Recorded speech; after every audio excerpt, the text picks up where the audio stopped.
تحياتي لكل اللي بيشوفونا واللي لسه هيشوفونا واللي بيتفاعلوا معانا واللي لسه هيتفاعلوا معانا. وانا اسماء معاكم في نوري واسماء. بستنى كل تعليقاتكم وراكم واسئلتكم وطلباتكم، ده بيخليني اعرفكم اكتر وكمان بيعرفكم بينا اكتر ويخلي حبل التواصل بيننا وبينكم دايما واصل. الحقيقه مفيش احلى من الحلويات الشرقيه اللي بتجمع العيله حوالين السفره. والنهارده هنعمل جلاش محشي بالكنافه، القرمشه اللي من بره مع الكنافه الطريه المشبعه بالشربات من جوه، مزيج لا يقاوم من الطراوه والحلاوه. الوصفه دي مش بس شكلها هيطلع معاكم حلو، وكمان طعمها هيخطف قلبكم من اول قطمه، وهتبقى من الحاجات المعتمده عندكم في رمضان. وكمان هننفذها بطريقه سهله، مش هتاخد منكم وقت ومش هتوقفكم كتير في المطبخ. يلا نبتدي الوصفه.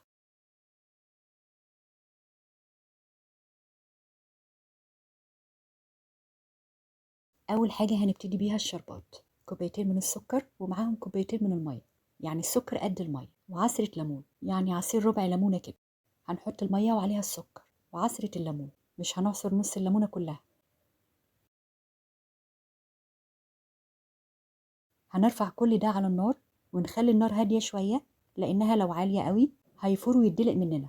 اول ما يغلي بنسيبه بقى من 7 ل 8 دقايق مش اكتر من كده، ونطفي النار على طول. طبعا مش هنقلبه ابدا علشان السكر ما يطلعش على الاجناب ويتحرق ويسكر مننا. كده الشربات وصل للقوام اللي احنا عايزينه. يهدى شوية ونحطه بقى في أي حاجة ينفع نسقي بيها بعدين. وبلاش نحط الشربات بقى في التلاجة، احنا عايزينه بدرجة حرارة الغرفة، مش عايزينه ساقع. فهنسيبه كده من بره ونكمل بقى شغلنا. أول حاجة هيبقى معانا ربع كيلو من الكنافة، وتكون مقطعينها لحتت صغيرة زي ما انتم شايفينها كده. ومعانا كمان لفة ونص من الجلاش على قد حجم الصينية بتاعتي، فهنستخدم بقى جلاش على حسب حجم الصينية. ومعانا ربع كيلو من الزبدة السايحة، دي بقى الأداة اللي احنا هنستخدمها أو هنعتمد عليها، وهي بتبقى اسمها بوصة أو غاب، اسمها كده. بتستخدم في عمل الأقلام اللي بنستخدمها في كتابة الخط العربي. أنا عرفتها من هنا يعني. بس احنا ممكن نستخدم أي حاجة تأدي الغرض، يعني تكون بنفس الحجم وتكون اسطوانية الشكل زيها كده. فمش لازم النوع ده أو الأداة دي بالذات. فالفكرة ان انا عايزة حاجة تكون بنفس المقاس بنفس الحجم يعني، وبنفس التدويرة بتاعتها. هنطلع لفة الجلاش من الكيس بتاعها ونشتغل فيها على طول، علشان الجلاش بينشف بسرعة. احنا ممكن نخليها على جنب ونغطيها، بس انا بشتغل فيها على طول، يعني بخليها قدامي وادهن واخد الورقة اللي بعدها وهكذا. فهشتغلوا بقى بالطريقة اللي تريحكم. هندهن ورقة الجلاش بالزبدة، نخلصها نحط عليها الورقة التانية، ودايما نخلي الورق السليم من بره، والورقة التانية لو كانت عندنا ورق مش سليم هنخليها هي الورقة التانية اللي هي هيتحط عليها الحشو. وندهنها برضو زي اختها. ودايما بنهتم في الدهن بالورقة التانية علشان هي اللي هيتحط عليها الكنافة، وهتتشرب برضو من الزبدة.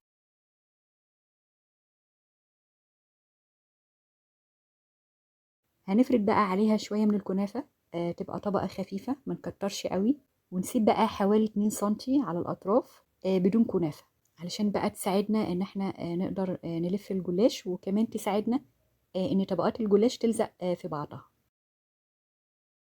هنتني الطرف بتاع الجلاش زي ما انتم هتشوفوا بالظبط، وهحط عليه بقى العصا بتاعي او العصايه بتاعتي من ناحيه العرض، والف رول زي ما انتم شايفين بالظبط. واثناء اللف نضغط شويه، يعني نلفها باحكام شويه.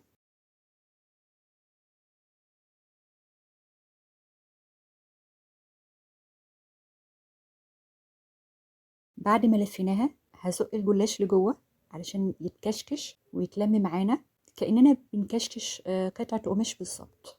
بعدها بقى بسحبها من العصا بتاعتنا، فهتطلع معاكم بالشكل ده.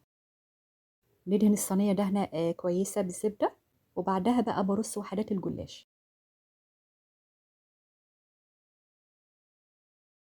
وكل ما ارص كل واحدة فيهم هديها دهنة بقى بالزبدة.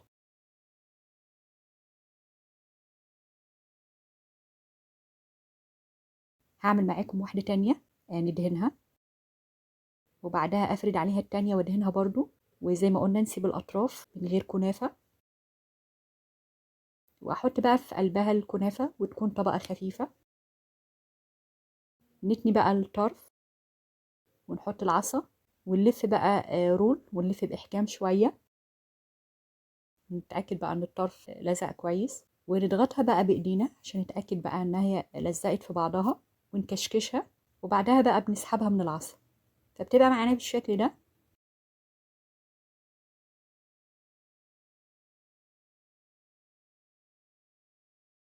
نرصها برضو في الصينية وندهنها بدهنة من الزبدة أو السمنة.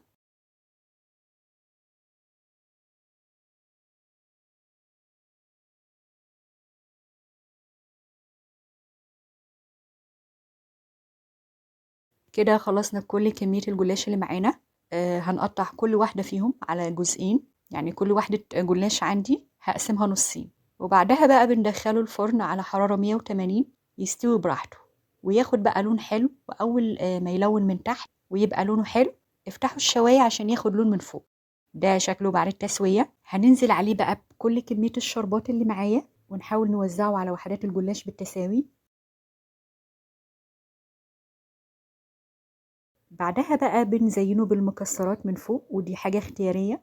هديله رشة كده من الفستق من فوق على الوش ونسيبه بقى يبرد ويهدى ساعة ساعتين على الرخامة في درجة حرارة المطبخ. بلاش ندخله التلاجة. وبعدها بقى بالهنا. بجد بجد طعم خيال وهم كده. والحقيقة دايما أنا بفضل الحلويات الشرقية إنها تتاكل في نفس يومها، وبعد ما نعملها كده بساعات قليلة بجد هتفرق معاكم كتير جدا.